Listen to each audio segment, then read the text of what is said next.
time for the reviews. And it's time for some action. Your boy. Do this. CyHi. CyHi The Prynce. CyHi The Prynce, a.k.a. one of good music's arsenal weapons in the arsenal. Your boy CyHi has finally dropped his album after a long time since we dropped his last project. Highly anticipated. Highly anticipated to the hip hoppers out there. Oh yeah. To the lyricist. Very much so. No Dope on Sundays. This is his new album. I got some things to say. You say that like it's a bad thing. No. We'll definitely get to this, man. The CyHi, if y'all don't know, he's been a writer for Kanye. He's been on a lot of Kanye shit. He's done stuff on done freestyles and stuff. Everybody says CyHi is dope. He's a lyricist.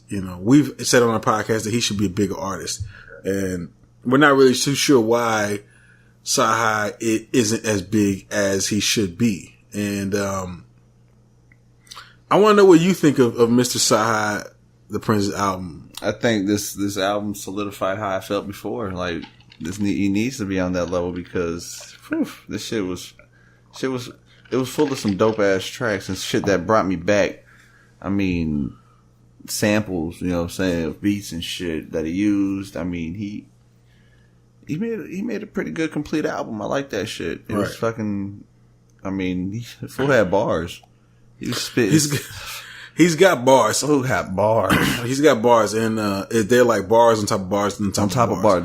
Punchlines, triple entendres. Yeah, like this. Man, it's punchline crazy. Definitely, I would say I was highly impressed, but it's like I was highly impressed when I heard him before. So it's like this is what I wanted, right? And he brought that shit. I mean, that first track with Pusha T, man, Pusha T spit some deep, almost real shit. Like, I want to hear it like probably 10 more times to try to decipher this shit because he's speaking on some shit. Like, I don't know. To me, it almost felt like he was almost saying he's like done with being too like kind of full blown like I'm the cocaina king type shit. Well, that's been one of his issues with dealing with in the rap game. Is Pusha T rapping about coke again. Yeah, you know what I'm saying, and that's kind of a thing. But we'll get to Pusha T because whenever his album comes out, we'll talk about. We'll talk about that. But I do dig what you're saying with his. He kind of went with the no drums. That was what he kind of he stood out with and said, "Hey, there's no drums here. This is when I get to talk." Yeah. And actually have a conversation with you. Yeah, for real. I mean, shit. He had some good ass features. I mean, Murder. There's definitely it's like some the perfect use of a fucking a sample. Right. He did that. He did that really well. He did have some strong features on here. Schoolboy Q's on here. 2 Chainz is on here. Estelle. Jagged Edge. Brought back Jagged Edge. Right. Kanye West, of course, is on here. BJ the Chicago Kid, a singer from Chicago. Travis Scott rounds it out. Most of this is the good music roster. Yeah. The ones that's kind of popping, I guess, in a sense. And, this album is kind of, it's kind of him speaking from the Dope Boys perspective, but also having like a moral compass to it, and also trying to like drop knowledge in a sense of how you should do this, or, what's the right way to do this. You know what I'm saying? He's bringing a lot of that shit, a lot of game in there. He's putting a lot of game into that shit. He did put a lot of game in there. And I will say this, there was the tracks that I heard on here when I originally when I first listened to it, and I was like, I don't know if I'm feeling that. You know what I'm saying? Or I don't know. And then it ended up becoming pretty catchy later on. Yeah. Like the song he did with Schoolboy Q. Yeah, when I first heard it, I was like, I'm not really feeling this. And then probably the third time I heard it, it kind of became a little more catchy and stuff. So there's definitely that kind of aspect in there when you listen to the side. It's not a one-time listen. You can't one-time listen to this. It had some good production in there. Like, I mean, the song with Jagged Edge went hard. Like, to have Jagged Edge back, I was just like, honestly, I honestly felt like it took too long to have him on the track. Right. Because, like, I'm waiting, and then it's like, where's Jagged Edge? And then finally like, you know, bring back Jagged Edge. And I was like, finally, here we go. And they went in there and I was like, Jagged Edge. Right. Man, that's classic shit. That shit, I appreciated that shit. Like, to go back. Like, I asked of the new artists, you know. To go back and, you know, get some, bring some of these old artists that necessarily may not even aren't even looking to make full blown careers out of it. Right. But show some respect. Like, hey, I'd love to have you featured on this track, you know, and get them on there and just. You'd be surprised how many come. Hey, Jagged Edge on here talking about some dope boy shit. Singing about some dope boy shit. Yeah, for real. You'd be surprised how many people's gonna get down with you. You know what I'm saying? Oh yeah. They're gonna have a whole new crowd of people like, where they at? I want to hear this shit. You know?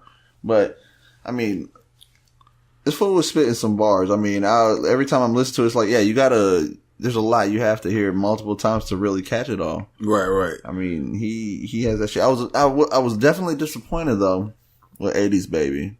Right. Personally. Mm-hmm. Like, I just felt like I was expecting something different from what I got on the track. It's like, I was judging the book by the cover. Right. You know, I read the title, 80s Baby, and from hearing the rest of the album before that, I was expecting something to, like, you know, with BJ the Chicago Kid on there, I was just thinking we're going to have something that is almost like a 80s Baby's anthem. Right. It didn't turn out that way to me. No, it did. There was also a disappointment for me, which I know some people probably like, no way. The track That Side with Kanye West. Not to say that it's a bad track or, you know, like the lyrics wasn't dope. I like Kanye doing his thing on here. You know what I'm saying? You know, it's a catchy tune or whatever. But my disappointment with it was it sounded very familiar to that part with Schoolboy Q. It was very familiar for me. So I felt like I kind of heard the song already. You know what I'm saying? Yeah. Right. It's not that it was a bad song. The beat was dope. The hook was dope. The lyrics was dope. But I just felt like I had already heard the song before.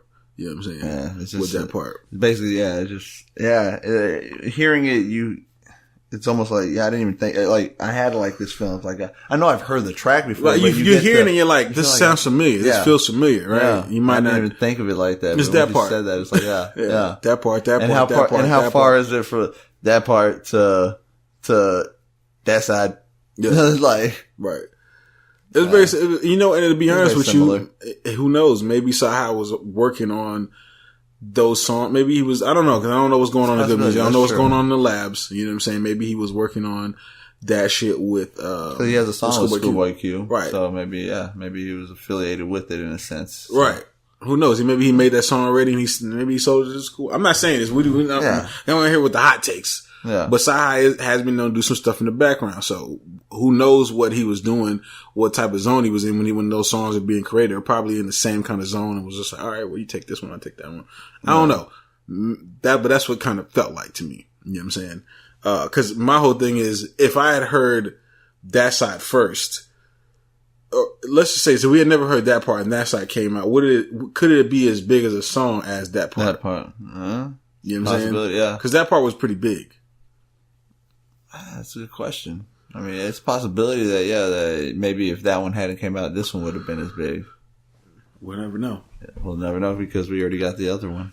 You know what really sucks? First. What if CyHi made That Side and fucking Schoolboy Q made that part at the same exact time? Ooh, and they didn't. Yeah, that'd be fucked up. Man, I can't drop this shit now. You know, shit happens too. You know, you're making music, you're making some shit. People have similar thoughts. Yeah, I mean, listen, I'm gonna be real with you. I had a mixtape name cover, and it's very similar to what CyHi's album covers. I mean, album title. The titles are very similar. I got a little like, I was like, fuck, it's just kind of similar to what I was thinking. Yeah. You know what I'm saying? So it happens. You know what I'm saying? Mm-hmm. Sometimes you reach the same thing. There was a a couple songs on here where it kind of felt like it was a filler, a misplace. Like kind of like not necessarily didn't need to be on here. Well, okay, so the song "Trick Me" with 2 Chainz, I like this song, but like when I was first listening to the lyrics, I was like, "What's going on here? Like, why is this song here?" And then 2 Chainz came in, and I was like, "Oh, okay, it makes sense." That's why, right? But it did kind of feel like a filler song, and the only reason I'm saying this is because the last extremely dope project to me from CyHi The Prynce was the Black History Project. Okay. Where he basically like just kind of did like this whole expose of Black history in rap form. but he made it like digestible to everybody. He's putting all these dope ass lyrics and he's putting these dope ass concepts together. No. And he's talking about prominent people in Black history. I thought it was really dope. So when I hear a song like some of these songs on here, I'm like, I feel like CyHi could give me a little bit more. Yeah. With the concepts. You know what I'm saying? Boy, I also know that this is an album about selling dope. Yeah. And having more. So this kind of fits into the idea and the concept. Yeah. You know what I'm trying to say? Does that make sense? Yeah. Yeah. So. It doesn't make sense. I mean, shit, there's definitely that message throughout the whole album. Right. You know, that moral compass of, you still gotta, you do your thing, but you also still gotta, go to church. Almost like go to church. Have some respect. Right. Have some respect for yourself. Yeah, get that dirt off. Get that cocaine smell off you. Yeah, exactly. You're in the house of God. Dust off your shoulder. Literally. You smell like a trap house. Clean yourself up. You know what I'm saying? Pretty much, like, you sell dope, but you still gotta, pay your dues, right. Pay homage to, being alive and just being here. Right. And it's like. Some people will say that this is a contradiction and when you listen to this, it can be seen as a big contradiction. You know what I'm saying? It's like a message of saying, be smart about what you're doing. Right. Like.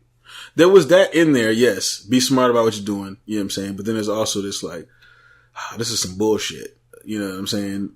It's like you're aware of it. Yeah, the game, yeah. Right? But it's like, what are you doing to actually fix it? You know what I'm saying? And I can see how that could be seen as a contradiction. Like, I'm selling dope. But I'm also like this church-going person that believes in God and all. I can see how some people say that's a contradiction. People say it's a contradiction, but it's like, I don't know.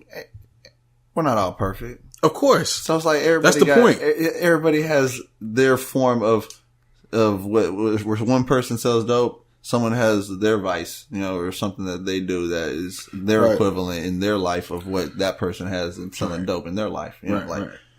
So, I mean, shit. That's for the people who are judging. That's already a contradiction in themselves for judging because thou shalt not judge. Oh, so, you are knowledge. You are bars. But we've got bars. And some real shit. Like, so to judge that, to be judging that based off of that, saying that he's hypocritical or it's a contradiction. It's like, well, you're contradicting your view on it as well because you're judging. Because he's just a man. Yeah. Just like everybody else that has flaws. It's his story. And this is kind of what it is like about too, like having those flaws. You know what I'm saying? And dealing with them the best way he knows how. I will say that there's some dope ass beats on here. I can't even remember the punchlines. He's got a lot of dope ass lines in here. A lot of dope ass lines. You know what I'm saying? Yeah. Like left and right. My OG turned this young Jedi to Darth Vader. Yeah. Hey, he has some bars in this shit. He's got some bars, man. Damn, I can't even think of like my favorite lines because there's just so many of them. They're just like all over the place. I should have wrote them down. Like, yo, this line was dope. Seriously, yeah. We're gonna to take into consideration. We're gonna do that for now. From now on, we have like a artist that's got dope ass punchlines. Because last time we had somebody that had some dope ass line, I think it was Belly. Yeah, right. Belly has some dope ass lines too. Yeah, we gotta write these lines down. I'm sorry, CyHi, or people that CyHi fans that are listening to this. We didn't think of, I can't remember. I listened to this album probably like 3 times. Okay. Like front to back.